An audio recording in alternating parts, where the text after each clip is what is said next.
Great. Thank you so much again, everybody, for attending today and taking time off from your busy schedule. And the purpose for today really is to reconnect with you guys after, some time, and hopefully you have actually been a part of some of the things that we have been busy doing in the past few months. So reconnecting, and also we're hoping to be able to learn together through a series of these sharing sessions that's currently on your screen. By Hubs cohort and our fellow peers and colleagues. So following the program seed funding grants, that was how this 5 Hub grantees have gone through their own knowledge gaining process on the topics of their choice. And the intention has always been to share that knowledge to all of us here today as well. So if you could, if you can, if you're free during these times, it would be great. Each are going to contribute to a very Hubs context. So it'd be great if you're able to join us on these chats. So next slide, please, Shaza. All right, so some house rule is if you're not speaking, or if it's not the Q&A session just yet, it would be great if you could silence your mic, and then you can definitely be a part of the interactions during the Q&A. And if you are afraid that you might forget your questions, you can definitely put it in the chat box so that it captures it, and as we go along throughout the Q&A, we can address them. Use the raise hand function if you would like to actually ask your question in person, and if you have any trouble with that, it's very informal, so there's no worries about letting us know that you have some trouble with that as well, or anything when it comes to audio or visual. And so I've started recording. So by attending this, you're acknowledging that your email will be recorded and rebroadcasted, and if you're not comfortable, do switch off your camera. We're fine with that as well. So if you're intending to do any social media posts or sharing of your involvement today, if you're very happy about it as well, and you want to say something about it on social media, please go ahead and hashtag the program hashtag. And just a really gentle, kind reminder to be respectful to each other during our discussions. So I'll start off and kick off the session with some updates, and thank you so much to everybody that has contributed in the past few months as well to some of the things that we have carried out, such as the digital launch. 2 articles highlighting and advocating for creative hubs actually came out of this. And when this particular session ends, all the slides and all these materials will be shared with you. So I'll be collecting it from the 2 hubs that are sharing today and merge it together with this slide to be shared with you guys. And the next thing that we are still working on is the website. So during the launch, we also launched the website. We're working on the resource page at the moment, as well as increasing the numbers of profiles. And our next upload is mid-November. So if you're still not on the directory and you want to get in touch with anybody to get on the directory of, other hubs that should be on the directory, let us know. Reach out to us. And at the end of the day, the sharing session materials will also be uploaded there. Research and toolkit is also something that is currently ongoing. So our researchers may still be approaching some of you who they have yet to actually interview, and will be proceeding to report writing, and the toolkit is currently being laid out, translated and designed. So the website will host these 2 toolkit and research March 2021. Next slide, please. So this is, we've got this slide and the next one, both on the call that Florence has shared just now. And this call is through our program called Connections Through Culture. So it's a UK Southeast Asia online grant. It'll be open from 16th October, which is this Friday. And the deadline for submissions for the application will be on the 8th of November. We're looking at online grants, so the format is digital.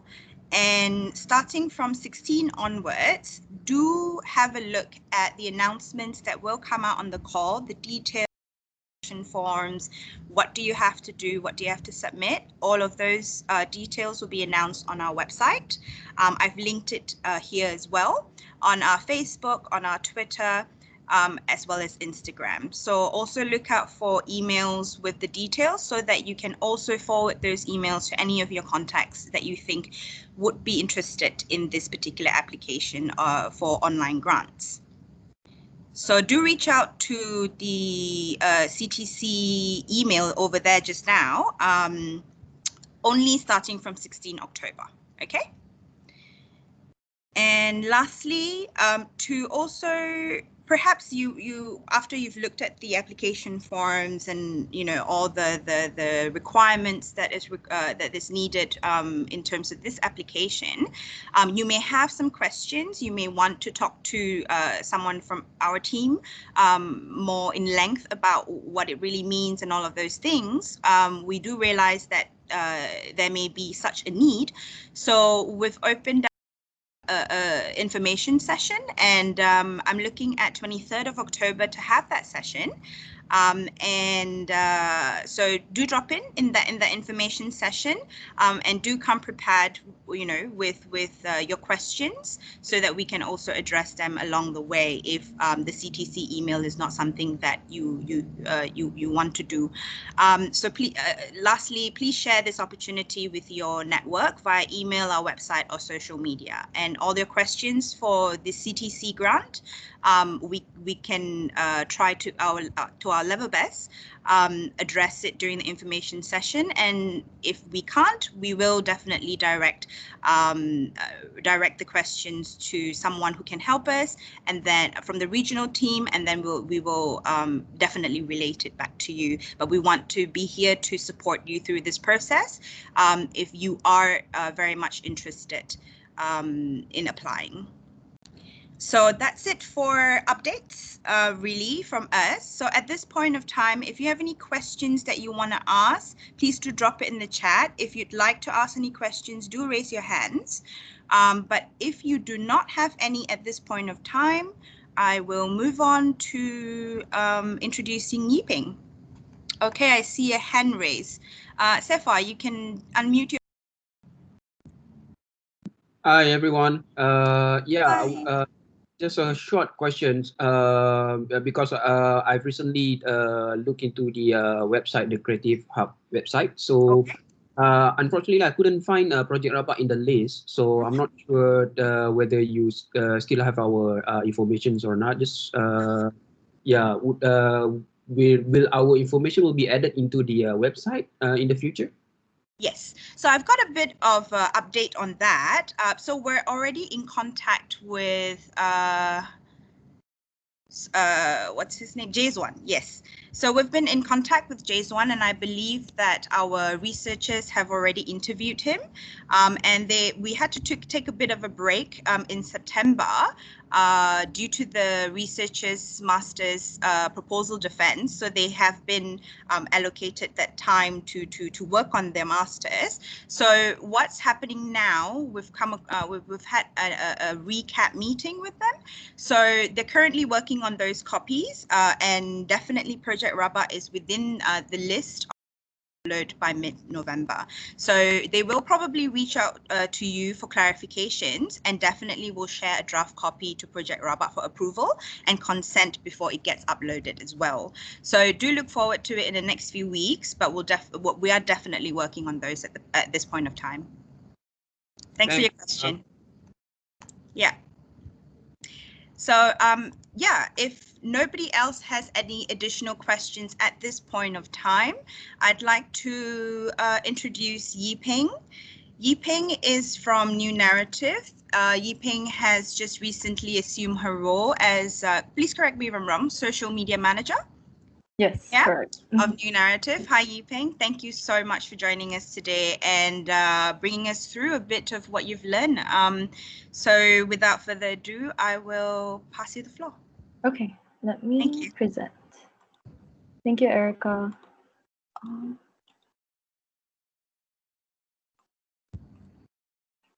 Okay. Are you able to see the slides? Yes, Yiping. Okay. Hi, everyone. Thank you for taking a time out of your day to join us. I'm excited to talk about the best practices and strategies when it comes to social media. So today, I'll give a brief introduction of New Naratif, and then we'll dive into the different platforms, so Twitter, Instagram, and Facebook. And then we'll talk briefly about the challenges that we are facing and then opportunities that we are exploring to gain engagement. And then I'll cap off with a short activity that we can have a discussion on. Okay, so New Narrative is a movement for democracy, freedom of information, and freedom of expression in Southeast Asia. So we are a member-funded multimedia platform for Southeast Asian journalism, art, research, and community building. So what do we do? So a common refrain heard across Southeast Asia is the idea that ordinary citizens cannot make a difference. What can I do, right? New Narrative was founded in 2017 as a response to that. So we built a better Southeast Asia by empowering Southeast Asians with the knowledge and skills they need to address our shared challenges and take collective action. So in a short period of time, New Narrative has produced a wide range of reported articles about Southeast Asia, and this comes in a variety of languages and formats. And we've organized events across 4 different countries, partnered with a range of local civil society organizations, and grown into a nearly 1,000 strong movement. We've made major contributions to the political discourse in Singapore and Malaysia, and brought to light new perspectives in Indonesia, Vietnam, and the Philippines, among others. For this, we've been attacked, threatened, and even had writers and contributors arrested and sent to jail. And we'll talk about this and how it plays a role when it comes to social media. So how do we do this? Permanent positive change needs to be driven by the people of Southeast Asia working together. We build capacity for this by providing Southeast Asians with information in accessible formats and languages about important issues that we collectively face. We empower people to create change by bringing them together, creating space, and building capacity for positive change, as well as advocating for and modeling ethical, moral, and progressive values rooted in the Southeast Asian context. So in this way, we help Southeast Asians collectively build a better Southeast Asia. So this is a few examples of our work. So we have explainers, which illuminates complicated, contested issues to our audience. We have original research which sheds light on issues, especially issues which governments don't want reported. Reporting on issues from different perspectives across the region that allow us to tell a more complete story. Stories which explore perspectives which no one else will explore and publish. Stories which highlight the diversity of Southeast Asia and the voices of Southeast Asians. And we have democracy classrooms which bring together Southeast Asians to discuss important issues. And we also have videos which explain complicated issues in an entertaining way, such as the show with PJ Thumb. Okay, so that's all for my introduction. So let's go into Twitter. So Twitter is not a technology. It's a conversation and it's happening with or without you. So in June, we've had 589,000 total impressions with a 2% engagement rate and 2,000 link clicks. But in August, we saw a surge in that. From between August 27th to September 22nd, we got 1 million total impressions with a 3.1% engagement rate and 1.6 thousand link clicks. So this dramatic increase is largely due to an unfortunate event of our founder, PJ, being called into the police station for questioning. And because we were actively talking about it on social media, we gained a lot of traction on Monday and Tuesday following the questioning, especially when we posted a photo of PJ's laptop being seized. So that Twitter thread alone just went viral, and we were able to gain 1 million total impressions on top of the other postings that we had. So that is some context as to why there's such a huge increase in our impressions, and also our followers had a huge jump, all because of that. But also because of the various strategies that we've also been implementing. So our goals is to increase engagement rate. So why engagement rate? It's because engagement rate is a healthy metric to identify how frequently your following interacts with your content. So you want to put out content that is able to engage with your audience.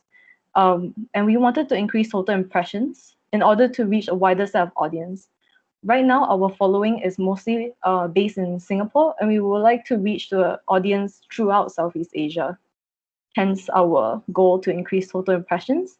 And ultimately, our end goal is to drive traffic to the New Naratif website and have people join us as members. So if you don't know how to calculate engagement rate, Twitter does have an automatic analytics function. So you can, as long as you are a Twitter business account, you're able to see your engagement rate. But if you don't know and you want to do it manually, engagement rate is calculated as the total number of interactions your content receives divided by your total number of followers. Then you multiply the amount by 100%. Okay. So most would consider 0.5% to be a good engagement rate for Twitter. With anything above 1% is great. Smaller businesses with an engaged following should aim for engagement rate that's consistently more than that. So I'm thinking around 2, 3, ideally 5. 5 is like a healthy engagement rate. And if you can take a look at the resources provided as well. Twitter Analytics, Flanks, and Content Cal. They will be able to calculate your engagement rate for you. So some of the strategies that we've implemented on Twitter is to highlight our team. So we are a small team and everyone has a role that's distinctly theirs. And we use Twitter as a way to highlight the individuals in our team. So for our anniversary campaign, we asked each team member to share their reflections of the past year and their wishes for the year ahead, so that we kind of built a community that engages and shows like, hey, we're all individuals here. We're not just a monolithic organization where you don't know our faces. We even have illustrations of each of our team members that I've highlighted here. So shouting out your team members is a great way to humanize your organization. And one that has proven very successful for us is Twitter takeovers. So every month we have a Twitter takeover by a member of the New Naratif team. And so far it's gotten a huge engagement rate and reach. And we reach new audiences by having Twitter takeovers. So with your audience interest in mind, think about topics that would be of interest to them. So for instance, Karis, our comics editor, she did a thread on artists of SEA. So she highlighted all the different artists and highlighted their page, their Twitter page, so that people can look at their artwork, and they retweeted that, and we were able to gain more reach by attracting their audience, right, through retweets. So try inviting team members to cover topics that they're passionate about or well-versed in that aligns with your audience and organization. And be open to collaboration with other organizations as well, or invite people of interest to post a thread. For instance, on World Mental Health Day, you can bring in someone with the expertise to talk about the topic if it aligns with your organization. And one of our most popular Twitter threads was the one we did on Pati Liani. This was quite a huge case in Singapore, but not everyone knew about it.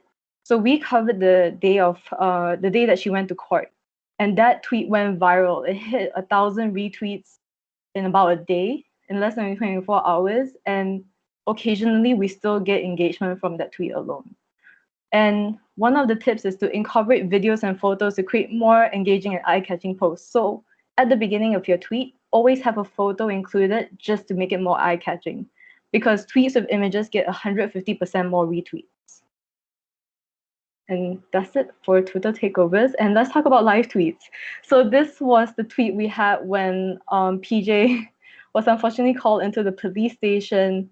So before he went in, we got him to take a photo of him in front of the police station. And then when we received this photo of his laptop being seized, we immediately tweeted out to let our audience know what's happening. And this was also kind of an opportunity for us to say, hey, New Naratif is member funded, we're independent, we don't have any ads. If you would like to support us, please donate or join us as a member. So this is a way that you can kind of reintroduce yourself to your audience, because on that day alone, we got a lot of new followers. So a lot of people didn't know what New Naratif was really doing. They didn't know anything about our work. They were just intrigued by this so-called scandal, right? So that was a way to remind people like, hey, we're member funded. Please donate if you can. Please support us. And take note of specific days. So 71% of Twitter users say that they use the network to get their news, right?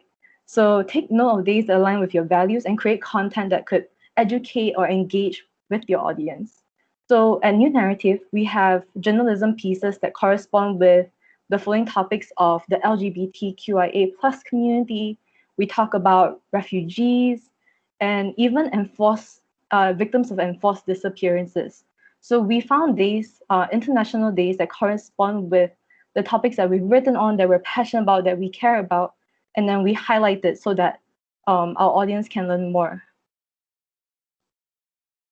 Do you have any questions so far when it comes to Twitter? If not, I'll move on to Instagram. So Instagram, great photos are nice, but if they don't tell a story or get viewers excited, they're not going to help you use Instagram for marketing. So Instagram, we have a good idea of our demographics. Interestingly enough, we have 66% women following us and 34% men. And the age is a huge difference. So 18 to 34, we have 81% followers within that age range. And then 35 to 54 is only 15%. 65% of our followers are in Singapore, and this is largely because we covered the Singapore elections, and that's when we saw a huge increase in Singaporean followers. And I think it's helpful to identify who your followers might be. So for us, we broke it down into 3 categories. So the activist is politically active and have been involved in civil society activism as or in addition to their day job. They're motivated by the political discourse within their own environment. And then we have the marginalized. These are people who have been pushed to the margins of society. They're motivated by the need to find platforms with intersectional approaches that support their narratives as minorities of a community. And then we have intellectuals. Avid readers who enjoy the topics that are published by New Naratif and desire to be better educated. So they appreciate quality journalism. So by identifying your demographics, you'll be more able to identify what kind of topics to cover, what kind of content to push out. And so these are some of, so let's talk about performance lists. Unfortunately, with Instagram, we've only been able to collect insights for the past 7 days. It used to be 28 days, but they've kind of altered that, and it's kind of hard to gauge on a weekly basis. So this is not the best gauge, but we saw a huge increase in the same reason that PJ's questioning was within that time frame of September 15 and September 21st. Our goal is to increase engagement rate. This is applicable to all social media platforms, really. You just want to have a healthy engagement rate to make sure that what you're pushing out is actually catching your audience attention. And one of our main goals was actually to achieve 10,000 followers so that we can have the swipe up feature in Instagram stories. That way we can share our links really easily as opposed to having them on Linktree or say like, hey, link in bio. So we were able to achieve this within the month of September, actually. So now we're at 10K, so really exciting for that. Hopefully by 15K, we can do something big. And ultimately, the goal is to drive traffic to the New Naratif website as well. So the average Instagram account has an engagement rate of 3%. So any engagement rate above that, combined with a high number of followers, suggests that you're an influencer amongst your peers. And if you don't know your engagement rate, these are some engagement calculators that you can use. Yiping, before you move on to the next portion of the what you have implemented for Instagram, Rebecca actually has a question. Okay. Do you only use the Twitter built-in analytics? Yes, we do. I think that is sufficient in gauging our performance because they have a monthly breakdown. So you're able to see like on a month-to-month basis how you're performing, and that is already a good gauge for us. So usually I don't use any other calculators other than that. Yeah, okay. Great. Okay, glad I can answer your question. And Stephanie followed up with how about Instagram? So I guess you're also using the Instagram 7 days platform at the moment? So because of the 7 days insight, I don't find that helpful at all. I actually use the first calculator, Tanke, Tanke. I found that our engagement rate for the month of September was 6%. So that's pretty healthy. I did raise a concern to the team when it comes to any account that has to do with activism or social justice issues. I find that Instagram has been shadow banning people. So what that means is you don't really know if your post is being pushed in the algorithm. So to bypass that, it's good to have your followers save the post, like bookmark it. That's the best way for your post to have more engagement and show up on people's feeds, followed by if they sent it to someone through direct message. And the third one is to comment, and the comment has to be more than 3 to 4 words. So if people just comment like emojis and stuff, that won't work. And then the last strategy is to like, which is the lowest, so that doesn't really count in terms of engagement. Oh yes, Rebecca, do you have a question? Yeah, sorry. When you say bookmark it, that means you as the person who posted it bookmarks it? It's in your audience. Right. Your audience has to bookmark it. Right. Okay. That makes more sense. Right. Thank you. Yeah. So that's really unfortunate to hear that Instagram is doing that, but I do notice it because I do find that there are certain accounts that I'm not seeing at all. So that is quite concerning for us. But hopefully our audience is engaging with it in that order of like bookmarking and forwarding it to their friends, which most of the time they do. Yes, okay, I'll add them to the slides. This is something that I just found out. So I'll definitely add to the slides. Yes, Great. another Thanks, question? Yiping. Yeah, I think we have a couple more questions. Okay. One more question. Wait, I see 2 raised hands. Rebecca, you're good, yeah? Yes, I'm good. Thanks. Okay, all right. And then Darren has her hands raised up. Yeah. Go ahead. So Yes. just wondering, like, do you also post in after your post? Do you put down there like do bookmark this post, or do you encourage your audience to do those 3 points that you mentioned? So I just found out about this at the end of last week. So we haven't done anything in terms of like telling our audience about that. I'm still thinking what the best way to approach it is, because if Instagram is shadow banning our posts and we add that in the in the caption, I'm not sure if that would be even more of a kind of like a trap, right? That they see like, they know we're shadow banning, so we're gonna shadow ban them even more. I think the best way to navigate this is to share your post on Instagram stories. That's what a lot of people are doing, because Instagram stories get more traction ultimately. So that's why when you see people share their posts on Instagram stories, it's largely because they want people to look at their posts and kind of beat the algorithm. Okay, understand. Yes. Thank you. Yeah, you're welcome. Thank you. Okay. So thank you so much for your questions as well. So we can continue, and I'm sure there'll be loads more. Okay. So timing is everything on Instagram, especially when you want to beat the algorithm. So with Instagram business accounts, you're able to see when your followers are online. So I highly encourage you to take a look at that. Post when most of your followers are online. So we had a trial and error with this. So after testing multiple times, we found that after 7 p.m. is our best time to post.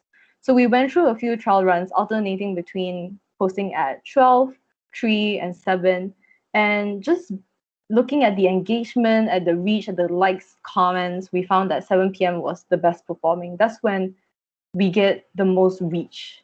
Other than other posts won't perform as well. So new posts are more likely to appear in your feed first, no matter how many times you refresh it. That's how the algorithm is at the moment. So what does this mean for you? You need to make sure your posts are recent when your followers are most likely to be online. So I highly encourage you to take a look at your Instagram analytics and see when the peak times are. Most of the time is around 7 to 9, I would say. And another way to engage with your audience is to use Instagram stories. So 60% of businesses on Instagram stories use an interactive element every month. So Instagram stories is a great way to interact with your audience. There's a huge variety of like Instagram stickers that you can use. You can use the question sticker, the poll, quiz, emoji slider. These are all ways to engage with your audience. And it's more of a two-way communication tool. So with the question sticker, I highly recommend reposting their responses and keep the conversation flowing. So the first time that I used the question sticker, it was to promote an article on climate change. So initially when I used the function, responses were really slow and I was kind of discouraged. But the next day I started resharing the responses and somehow that started a snowball effect of responses. I think people saw that people were kind of commenting and they wanted to share their opinion and people wanted to kind of have a dialogue with us almost, because when I reposted the response stickers, I would write like a few thoughts as well. And I think this is because people want to be heard by the organizations that they follow, right? So try using Instagram stickers and see if it works for you. Find which stickers people are more likely to respond to. So during Malaysia Day, we had a comic on MA63. So we created a quiz almost. And so if people were unable to answer most of the questions, we encourage them to, hey, go read up the comic and you'll learn more. So those are ways that you can incorporate it into Instagram stories. And so Instagram is a highly visual platform. So having a distinct and consistent visual identity is so important because Instagram is severely saturated. What makes your profile stand out from the crowd? So I recommend building templates for social media to kind of streamline your visual content. So New Naratif has a Photoshop template that we use for Instagram stories, Twitter, and Instagram and Facebook feeds. But don't worry, if you don't have Photoshop, try using the app Canva, and you can identify specific details that will fit your brand's identity. And the best thing about Canva is it's pretty much free. If you do want to upgrade, you get access to more features. But the best thing about Canva is that you can share it within your organization so that everyone uses the same template. And all they have to do is kind of edit out the main photo and the text. So I would highly encourage using that. And this is a small activity. So I wonder if anyone can spot the difference between the two images on the left and the two images on the right. And whether you can see what makes it more distinct. I'll just give you a moment to take a look and identify.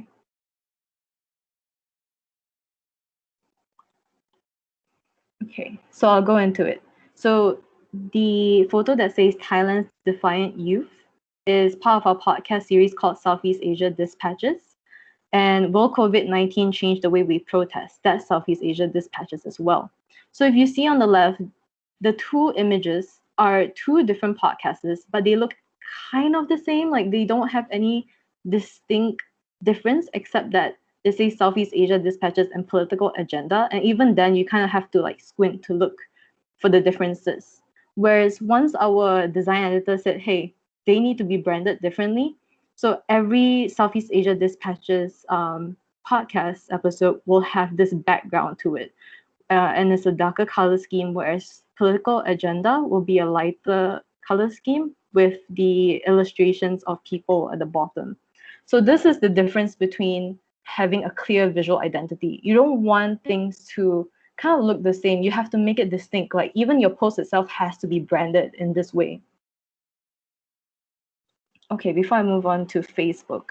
Yvonne, I think there's a question in the chat. Do the peak times for Instagram posts vary depending on the content? Yes. So I found that podcast episodes do better before 7 actually.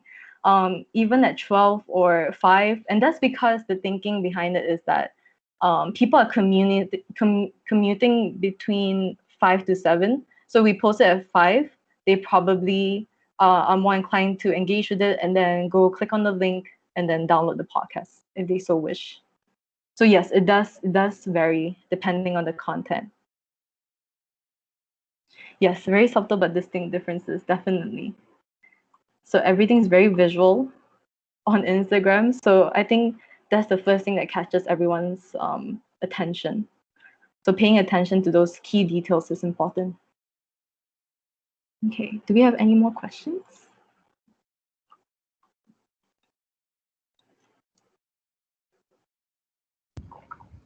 Okay, I'll move on to Facebook.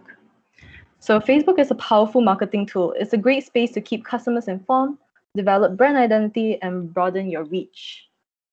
So on Facebook, our audience demographic is a little bit more different. There's a huge male following as opposed to a female following, and the age is a bit more skewed towards the 35 to 54 age group. Yeah, Instagram typically is geared towards people within the age group of 18 to 34. So this is not unusual, but our following on Facebook is also largely skewed towards Singaporeans. And our followers are largely the same as well as Instagram. So for the performance, we saw an increase, largely due to PJ's questioning, but also of the strategies that I'll talk about. So our goal is to increase reach, increase audience engagement, and drive traffic to the Naratif website. So why do we want to increase reach? We want to grow our membership and audience base. That's why we measure reach as one of our main goals. So this is a way to calculate Facebook engagement. So adding up your likes, comments, and shares, and dividing it by your number of fans, multiplying by 100. That's how you calculate your Facebook engagement. So the average engagement rate is just 2%. This low number is primarily due to Facebook's filtering algorithm called EdgeRank, where users see only a small selection of posts by friends and pages they've liked in the newsfeed. So Facebook says the average number of fans who see a post is 16%. So that's quite concerning. Much like Instagram, the algorithm may mess with your posts, which is why I'll recommend these following strategies. So one of the strategies that really work for us is posting multimedia content. By posting videos and photos, it really drives up reach and engagement. This is because image account for 75 to 90% of Facebook advertising effectivity performance. Facebook gets over 8 billion average daily video views a day. And Facebook is designed to boost original content on the platform. So think about this, right? These platforms, these social media platforms, they want people scrolling as long as possible. That's how they get money. And so how do you kind of push your post to the top? That's by posting original video content and photo content on your Facebook feed itself. And let's say that video is like an hour long. Why don't you cut it to like 3 minutes, just a snippet, a sneak peek, so that people are intrigued. And then you can link the full video to YouTube or to your website. And that way you can gain more of a reach and engagement. So I highly recommend actually uploading the video to Facebook itself, as opposed to just linking the video in your posts, because that's not going to drive engagement and reach. And Facebook ad boosts, they actually work. So if you don't have a monthly budget, do set one. Think about the number of posts that you would like to boost every week, and how frequently would you like to boost a post? How long would you like the post to be boosted? For us, we tend to go for 5 days, and over a weekend. So we'll boost it on Thursday. That way, on the weekend, the chances of people seeing it are higher. So all of these are factors to consider when setting your budget. And then you have to choose a goal. So when you choose to boost a post, Facebook will offer you a few options. So do you want people to learn more about your organization? Do you want to gain more page likes? Do you want people to reach out to you by sending a message? These are the goals that you have to determine. And then once you set it, Facebook will automate the process. So setting the goal is really important in their approach to boosting your posts. And determine optimal posting time. Like I said, try boosting on Fridays, Saturdays, and Sundays. Typically, that's when people are most active. I find that when I boost it between Monday to Friday, the reach and engagement are really low. Whereas if I boost it over a weekend, it doubles. And the best thing about Facebook ad boost is that you can identify your target audience. So it can be very specific. You can target up to a specific area in Selangor, for example, or if you want to reach a wide audience, you can add Singapore, Malaysia, Indonesia, Thailand, and that will broaden your reach. And when you are identifying your target audience, Facebook will kind of calculate how many people will be able to, your Facebook ad will be able to reach. So I was just experimenting earlier, and if I boosted a post within Singapore and Malaysia, it was within 500 to 900 people for 5 days. But if I added Indonesia, and then that just significantly increased because Indonesia has a larger population base on Facebook. So keep that in mind. See what works. If the country doesn't apply to you, see if you can specify specific interests. So if your audience is passionate about activism, be sure to add that, and any other keywords that they might be interested in, so that it pops up on their feed. And the best thing about Facebook Ad Boost too is that you can target people not only on Facebook but Instagram if you link your Instagram account to your Facebook page. So I think linking it is great because we've gained followers from that too, as well as increase our reach there. So that's it for Facebook. Before I go in, let me check if there's any questions. Okay. There's a couple questions Okay. No in the chat. Yes, Erica. I can take that on. So yeah, it's not a question, but more of an observation. I think it's interesting how each platform has a good engagement rate. So I was kind of wondering, how did that come about? And then the second question I kind of have is, have you been able to track sort of conversion from your engagement, your social media engagement to subscription? Yeah, we were just talking about this yesterday. When we look at our website analytics, if we can see that most of the redirect links come from a specific source, then we can kind of track the conversion of social media engagement to subscription. Right now, we're in the process of transferring, I guess. I don't know. We are switching over to Google Analytics, which might be a more accurate gauge. So I haven't been able to dive into the conversion yet, but I would recommend looking at your website, like whichever platform you want to convert it to. Take a look and see if people are actually clicking on the links. So for instance, if you're using a newsletter, see what people are clicking on that is most effective. So the click-through rate is important to take a look at as well. Yes. So you're saying that when you're already building the website, you factor that into the planning, like tracking click rates and things like that. Yes. But what happens if you already sort of, have everything already right now? So how would you recommend to sort of track? Is there somewhere, like you're using Google Analytics, so will Google Analytics be able to sort of encompass the Twitter and also Facebook and also Instagram?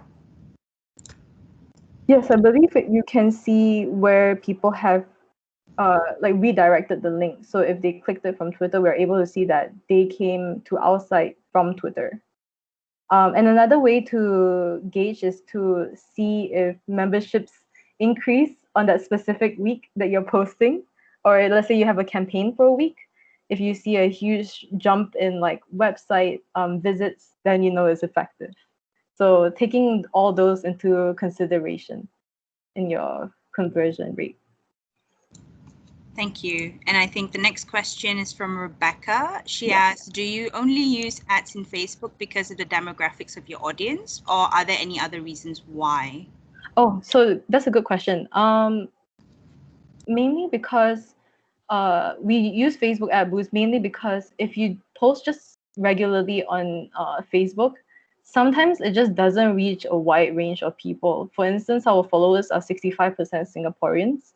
So we may want to engage with audience outside of Singapore, especially when the topic has to do with Malaysia or Indonesia. That's when I use Facebook ads to reach a certain audience.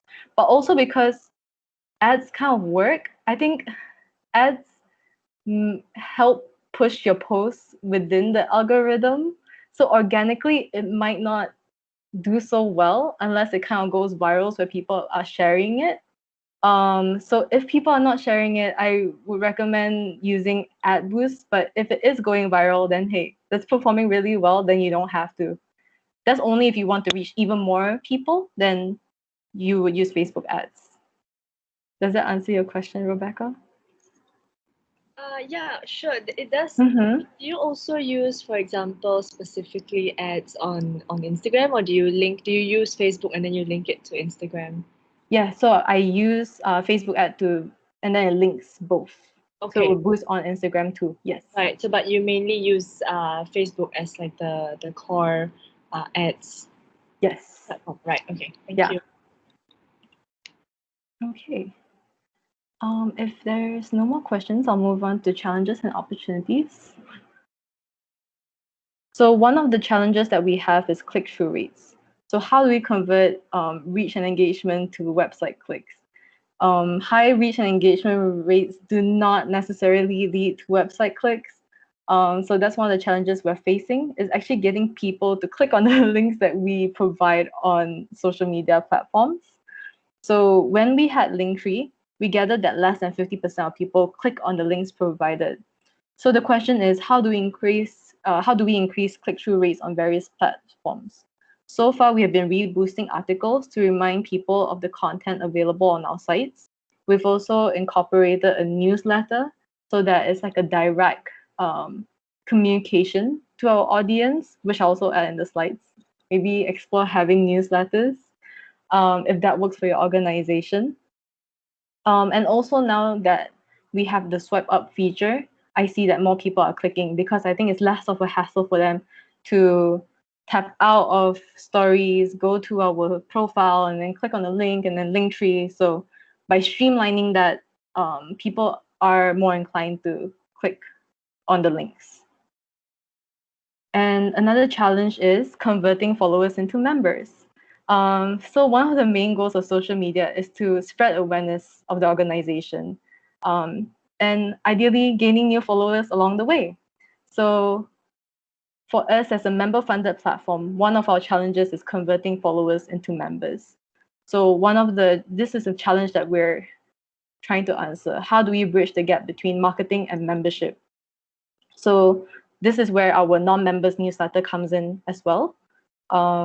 People who may not have the financial means to be a member, but they do want to support us and keep up with the content that we have. This is a way to engage with them, show them the value of being a member when they're able to afford it. And an opportunity to explore is giveaways. So for our third anniversary, we hosted a giveaway where people can tweet or create an Instagram post with the hashtag New Naratif Turns Tree. And then by doing so, they are in the running to win a free membership for 3 months or a copy of Singapore Citizens Agenda, autographed by PJ. So anyone in the world was welcome to participate, but we found that Twitter was the more effective platform. That's because people don't want to mess up their Instagram feeds, so they're more likely to go on Twitter to tweet, and it kind of goes down the feed and no one really sees it again, which is largely the reason. So for Instagram, people would share on their Instagram stories, but that's not a great way to keep track of who participated, especially because within 24 hours it disappears. So with this in mind, we still think that giveaways are a great way to get people talking about your organization. So an idea, if you haven't hit 10,000 followers, maybe host a giveaway and then use that as a way to celebrate your milestone. Another opportunity is collaboration. So next week, we actually have a digital conference with Lausan Collective and Neo Bloom. So we're hosting the Transnationally Asian Digital Conference, and collaborations are a great way to increase your audience reach. By having Lausan and Neo Bloom shout out the event, people are coming to our social media page and taking a look at what we do and following us. Like, I see this boost on Twitter happening now. So we recommend reaching out to organizations and people that share the same values as yours. It could be a Twitter takeover, or a Facebook or Instagram live Q&A. There's so many ways to collaborate, and I hope that you explore the different opportunities that may come your way. And let's go into an activity. I hope that one of the takeaways is that you take some time to create a mood board to identify your organization's visual identity and how to best portray the organization on social media.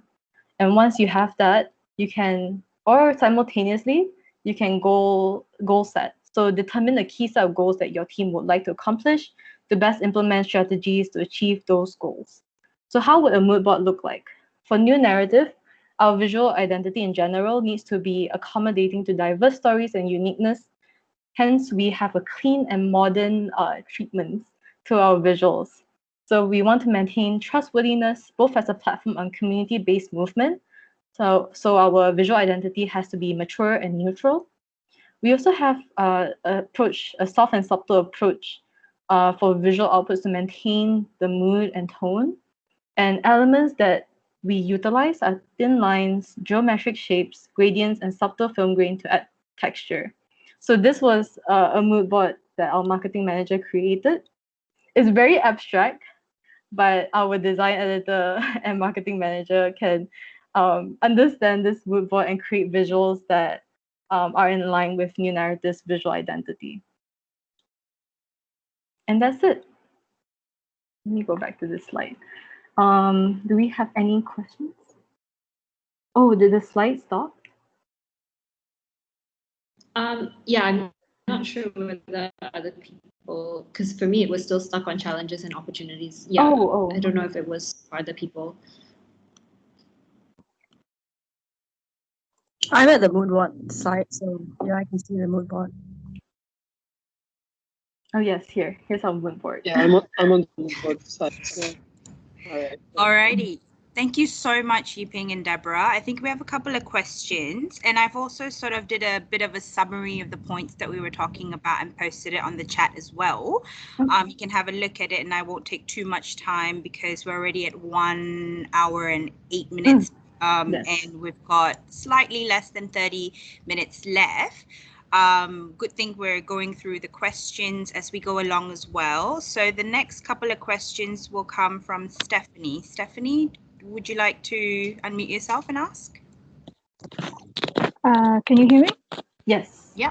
Apologies in advance for any background noise.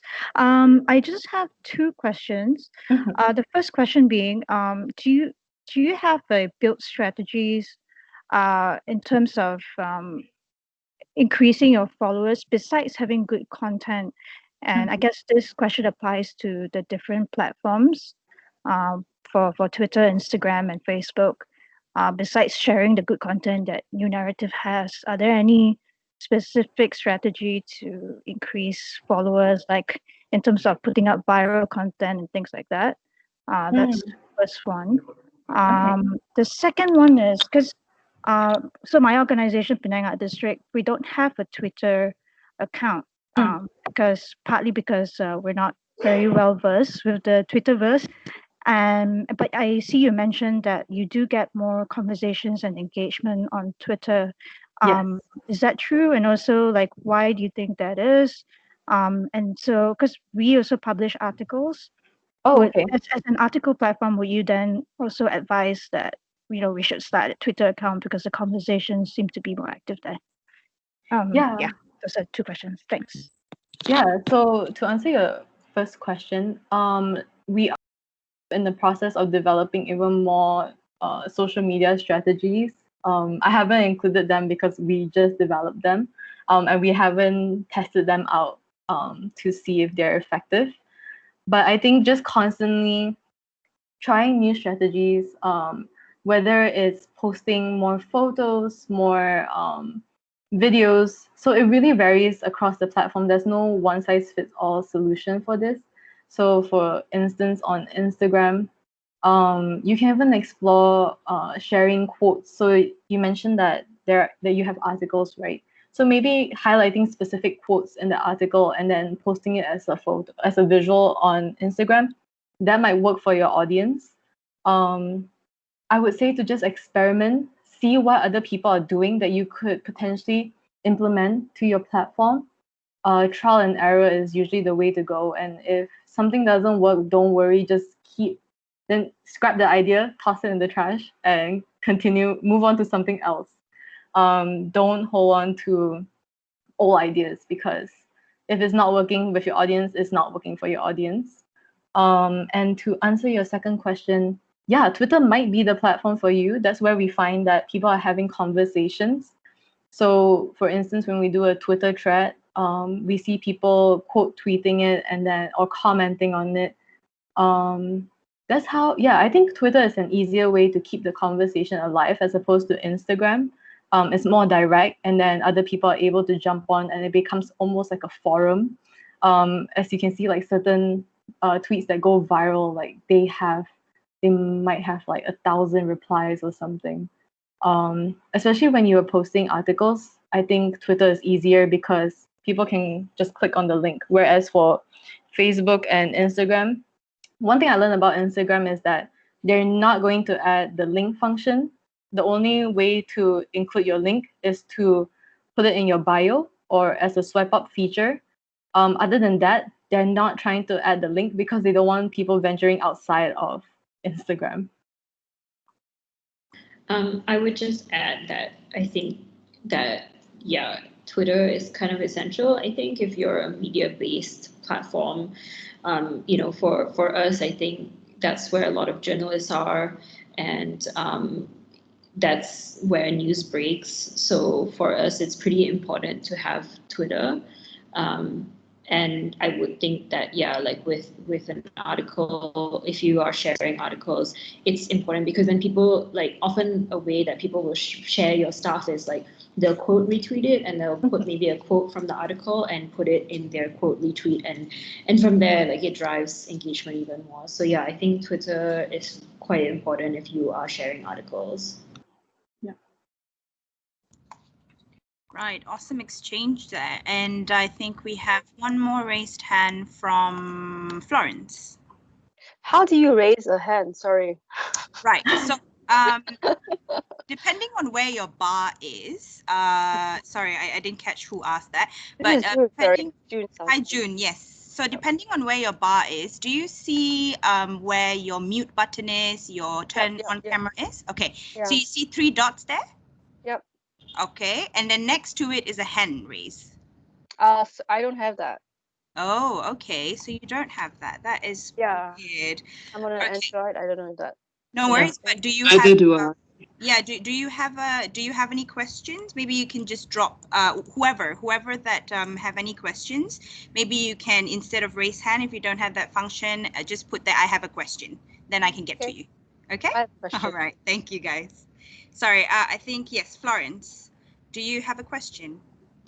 So, no, well, yes, I will first start by saying how impressed I am with this presentation. And it sounds to me like you've become a social media pro. So congratulations on this. I hope that, you. Now, the Thank you, question I have, Florence. yeah, the question I have for you now is this. I'm sorry, it's a bit of a selfish question, but I want to understand. Yeah. How much of what you've presented in this presentation was something that you got from the consultancy that you were able to get? And also, how much do you say you've learned? And in the future, how are you going to make sense or use of everything that you've learned? So, of a complex question, but if you could give me a sense of all this. Thank you. Yeah. Yeah, maybe I can jump in here because like Yipeng came a bit, like she joined our company a bit after. So, but I think a major takeaway from our consultancy was the interactivity, because I think initially we were treating our social media as just a place that we have one-way communication. So we post an article and we hope to get comments and likes from it. We weren't really thinking about how to engage in a two-way conversation with our followers, even though like, we had some ideas like, oh, we need to do more Facebook Lives. I think that was one thing that we were thinking, or we need to initiate like our contributors coming on Facebook or Twitter and letting our followers ask them questions. And we would do that quite sporadically. But one thing our consultant actually provided us with was a whole calendar of like interactive events we needed to do for each platform. Like you need to do a Twitter poll on this day, you need to do a Facebook quiz on this day. Like it was like the emphasis was like, on really upping the amount of interaction that we did with followers rather than just posting, because like, in some ways posting is like more passive, right? I think another thing is that he told, and this I think is like quite relevant to everybody to know, is that he said that a trend that is emerging is that people are moving towards private channels. So at the moment, social media is still like quite public, right? Like you use Facebook, you use Twitter, you use Instagram. But the trend is moving towards private one-on-one communication. So you see that, I think, with the rise of Telegram groups, for example, like people want a sense of community or like a bit of exclusivity. We've tried to use a Facebook group in the past and it didn't quite work. But we have a Telegram channel and we have like a community Telegram channel, and we also disseminate our articles there, and that has been more successful than our previous use of a Facebook group. So yeah, I think it was like an insight into how to better maximize the existing tools that we have, because we really weren't using the interactive features of all our different social media channels, and I think it was also important to know that like in general the trend is moving away from public platforms towards a more private channel. Yeah, I think that those were the most important takeaways for us. Thank you so much. Alrighty, so do we have any other questions? For those who, so sorry, unfortunately can't raise your hands, if you have any questions, do ask them now. But if not, we will move on. And if you have any extra questions that you suddenly think of later, you can always email me and I'll get in contact with Yiping if you can't think of any more questions. I kind of have a question. Hi, I'm June. I'm from Five Art Center. Alright, go Can I ahead. just quickly raise it? Yeah. Actually, Deborah kind of partly touched on what I was going to raise, because I feel like social media works really well if you're super specific, and it kind of deepens the engagement. But we come like I'm from a performing arts group, right? So we try and reach out to a wide number of audiences, and we used to run print ads in newspapers or come on radio, so that would reach like a very general audience, and then people will find out about events.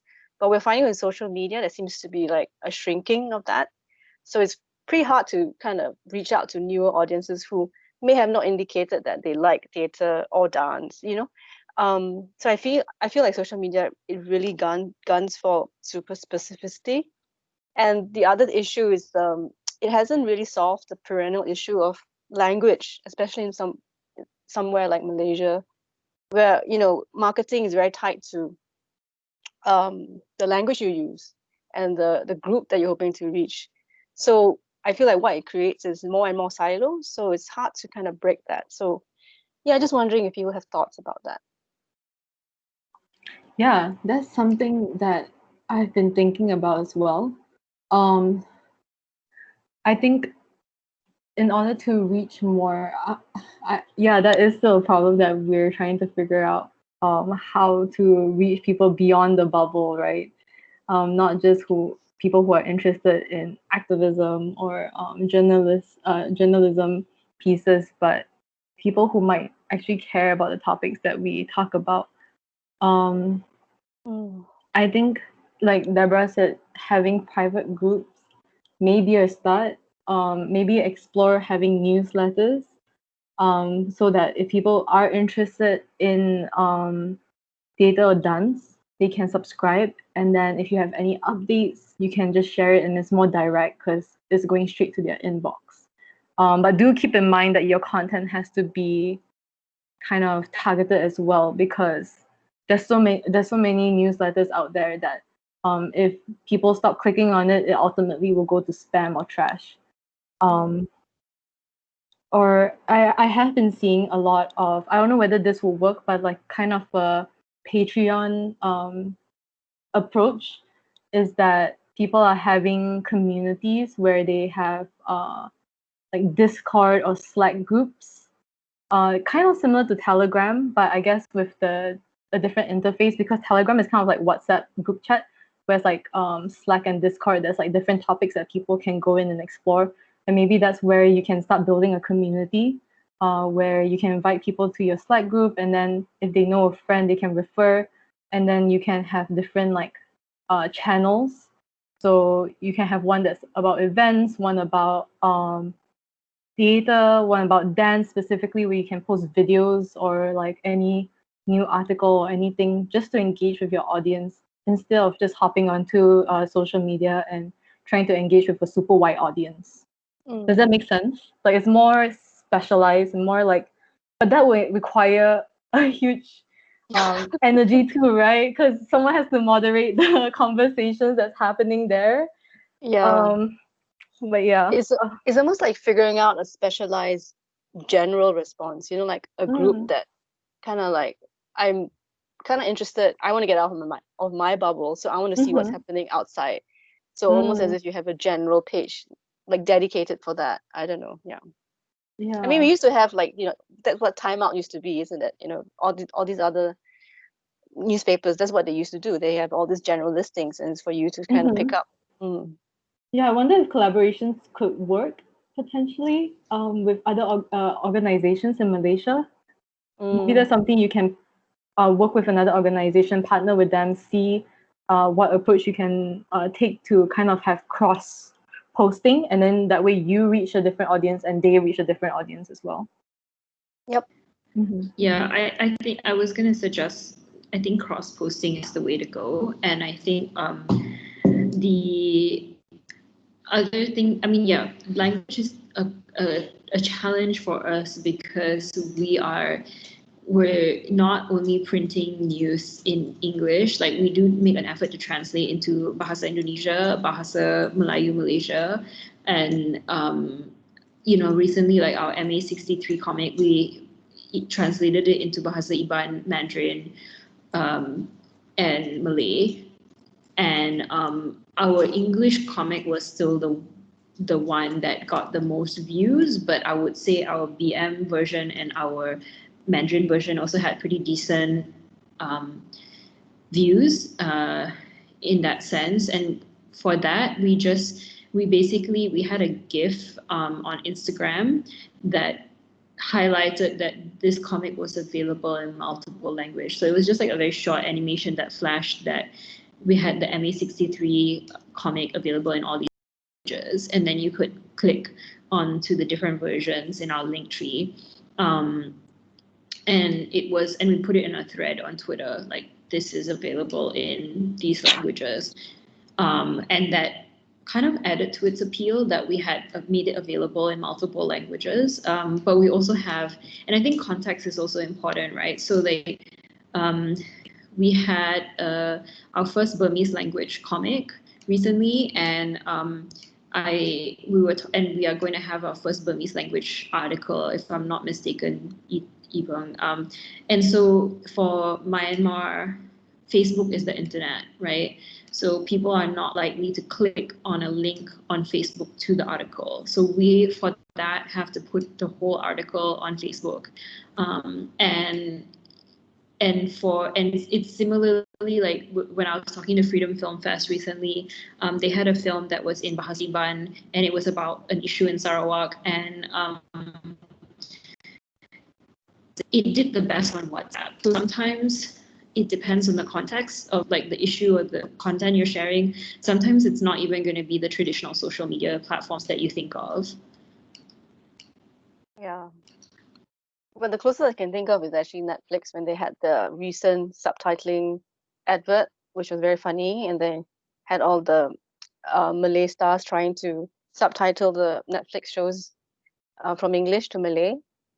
Yeah, I'm saying that I think it's a problem for anyone involved in media in this country. Yeah, definitely. And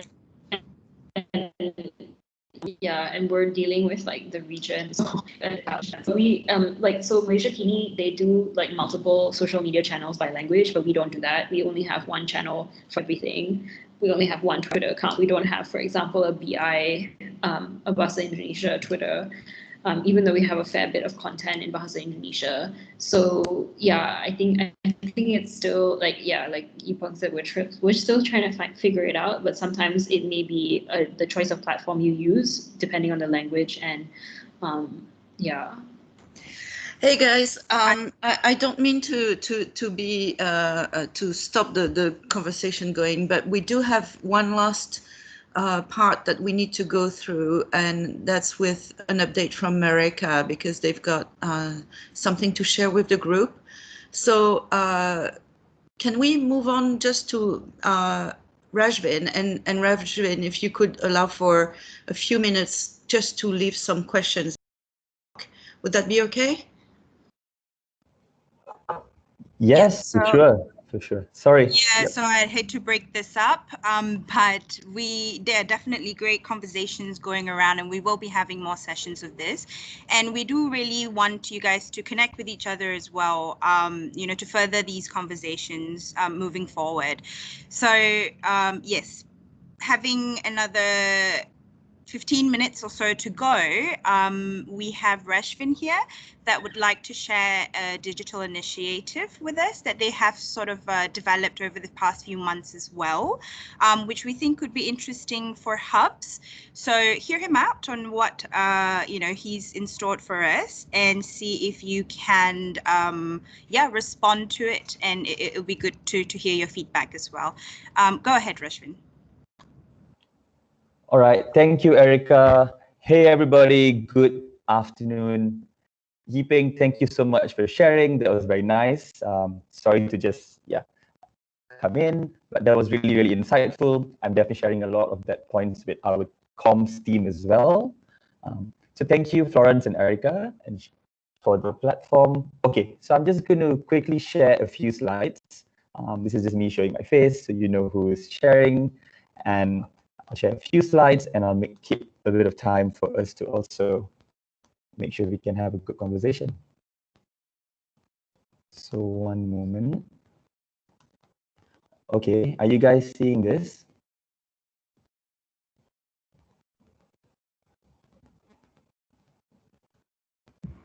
Right, guys, yes, you guys see the slides? Yes, okay, we are. Fantastic. Sorry, Yep. Thank you. Okay, so just a bit of background. As you guys know, this is me sharing a bit of the work we're doing for the larger Hubs for Good. And for some who know or those who don't know, Mereka, we run a space in Publica, right? And there's of course different labs. There's electronics lab, textiles, VR, design lab, and also fab lab. There's also a kitchen that's happening. A lot of events and content happen over here. So of course, back in the past, when a distant time when things were good, we used to meet up like this. Now we don't do this so much anymore. So what I'm going to share today is a little bit about our experience in running Mereka as a physical space, some of the challenges that we faced very quickly, and the digital solution we've gone on to build, and maybe how that could help this larger group of creative hubs. So let's just take a moment, right? And common things that we hear usually at Mereka is, what? We didn't know you guys exist, right? Said to many people. Oftentimes when we run a workshop or we run a class, a series of classes, just a week after that, somebody would come and say, oh man, we missed it. I would have loved to join the next one. And we're like, well, maybe in a couple of months. So yeah, one, people don't know where to find us. One, they don't hear of it early enough. I don't know if you guys face this, but usually when people want to book something, sometimes it happens to be on the only day that it's booked. And since there's no like calendar view or integration, it becomes a bit complex because by the time we get back to them, by the time they get back to us, this date is missed.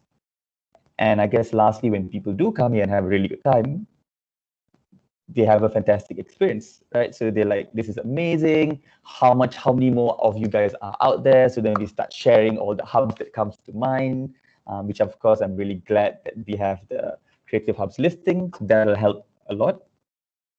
But yeah, so this is what we've been facing. And I guess maybe some of you guys do, but we don't. But I think in our larger chat with different hubs, everyone kinds of go through this in some way or the other. And the challenge that we were having is basically, how could we help to empower creative hubs across, right? And also innovation centers. And the issue that we found was basically first lack of awareness, and people didn't know how to find us. We didn't know how to manage our communities. So of course now there's Slack channels and all that, but sometimes we all have members, we have a pool of freelancers or experts. How do we work with that? And I guess for different of us, there all tends to be resources, and sometimes they're underutilized. And this could be in the form of content or spaces or experts or machinery. So we started building a booking and a community management platform for ourselves. And as we were doing that, we realized that if we need it, so could many other people, right? So could anybody else. So I'm going to show you a little bit what we have done so far. And it's within the same context, we're calling it Mereka. So this is what people recognize us most for.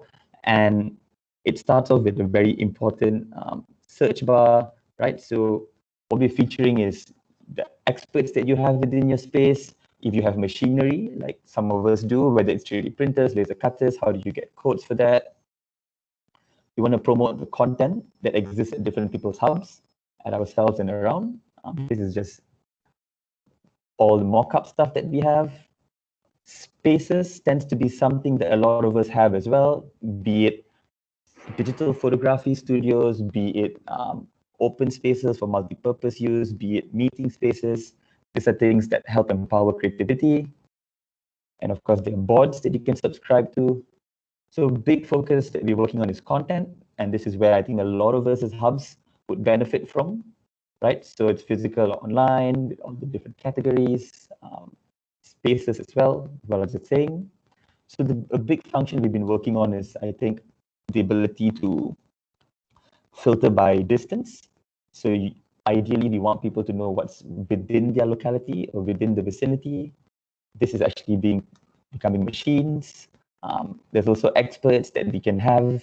So a lot of the hubs, like for us, we have a team of 12, but we have a larger pool of 30 like freelancers who come in, and they are like artisans, some are web developers, graphic designers, right? So we want to empower hubs to empower their communities, to list them as experts.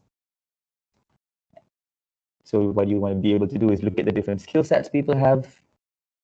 And if I'll just quickly move on to the last part is, so for example, what we felt was also very important was how we manage the different types of users we have, right? So this is, okay, for example, how it would look. But a key thing is, for example, this part. Now, I'm sure many of us have this, but we have a group of like people who are part of Mereka, right? So they are active members. These are people who are not part of Mereka officially. They don't work with us, but they use our space regularly. So we want to allow them specific hours that they can book our tools, book our spaces. So how do we allow certain user rights with this group only? Experts are people who want to perform services. They could be people who want to teach classes, people who want to provide gig work. How do we engage with them? So a big thing that we worked on was how to separate users and their roles.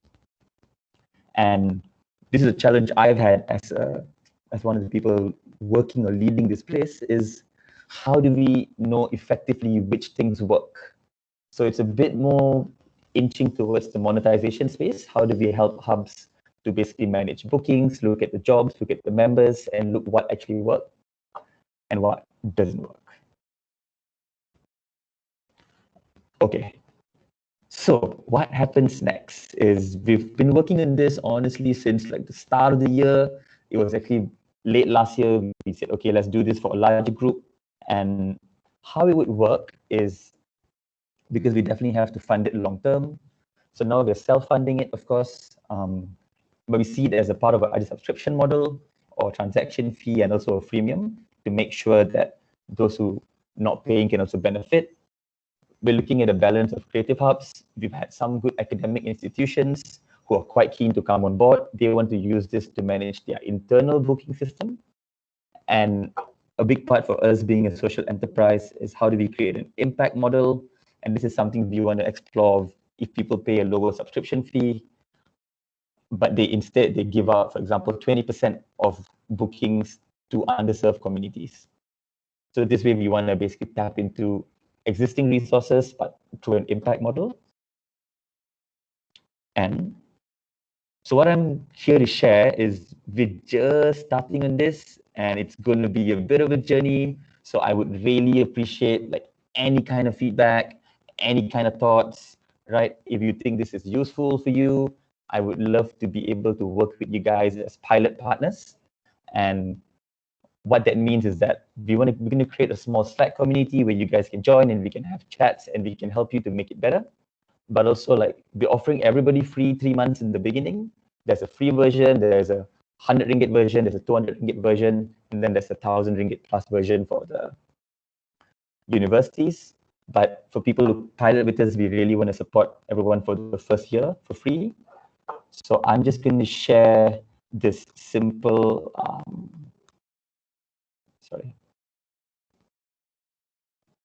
type form. And for anybody who is keen, I would love to work with you guys and hear your feedback. Thank you very much. Thanks, Rajvin.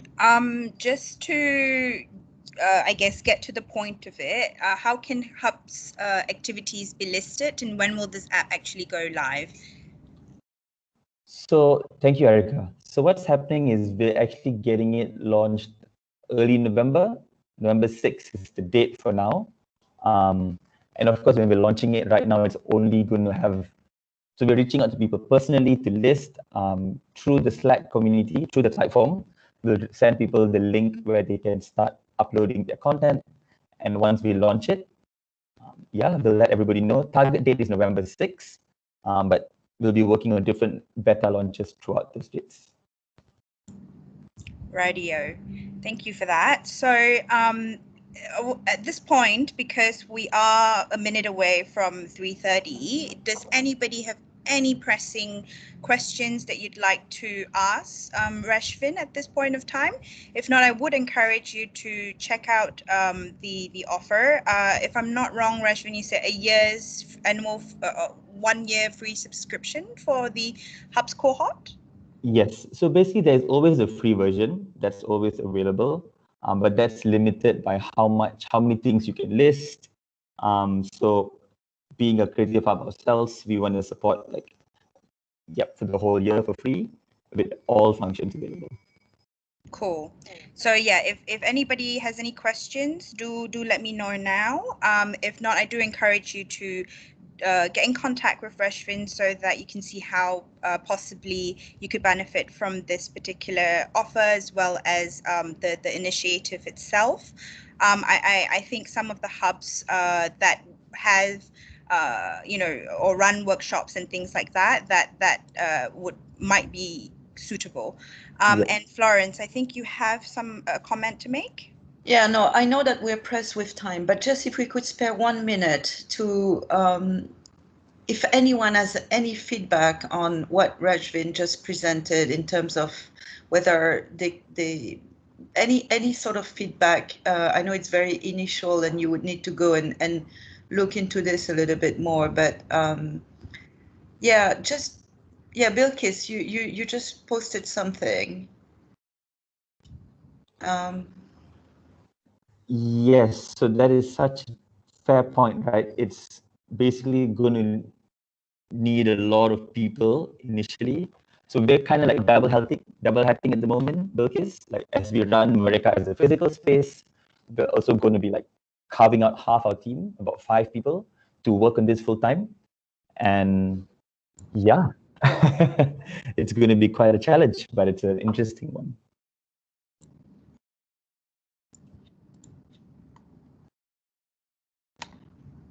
Do we have any other comments from the room?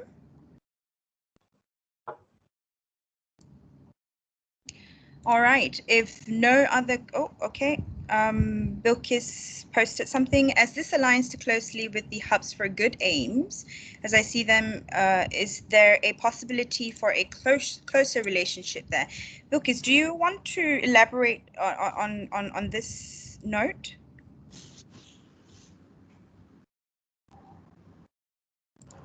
Not particularly, but just wondering if, because it's a big thing for one hub to take on alone. Wondering if British Council is supporting this in a more formal way or wants to link this in a more formal way. I mean, there is already the Hubs for Good website. Is there a way to link this platform with the Hubs for Good website? Yes, so you've made a very good point, Bilkis, and just so that you know, we've been in talks with Rashvin over this because we find that this is in some way very complementary to the website.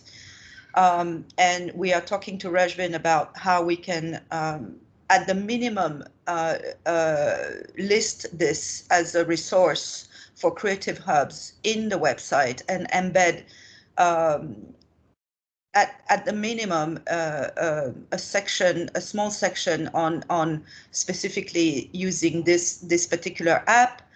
But we're also talking to Rashvin about further collaborations between the website and his platform. So that's something that we are exploring at the moment. But you're spot on, Bilkis.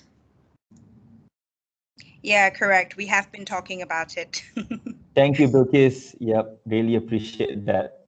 And Bilkis and the others, if you can think, I mean, we're all working on this together, and none of us has the answers, and I think that we need to put all our heads together. So if all of you at any point see collaboration pathways that we do not see, please, share the ideas with us, because we're all so busy. We're always, our heads in our computers, and sometimes hearing other people's comments. And this is why we want to share those things with you guys, because you may have ideas that we haven't thought of. we're trying to bring to you as much opportunity to work together and to collaborate. But if you see things that we don't, by all means, do share with us. So that's all I've got to say, and I think we need to go. But thank you so much, everyone. Thank you so much for staying. You know, we're 4 minutes past, but thank you so much for still being here with us. And thank you for today. So to wrap up that session, yes, we are looking at more collaborations, and we hope that these sessions would inspire some people to get in contact with others as well, to work on certain things that may be of interest. So just to close, we will email you today's slides, including reference as well.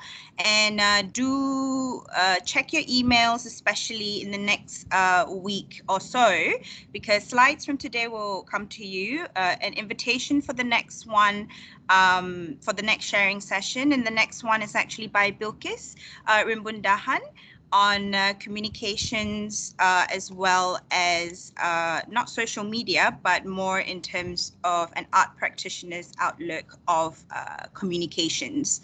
And also the last email that will come to you is also more details on the online grant.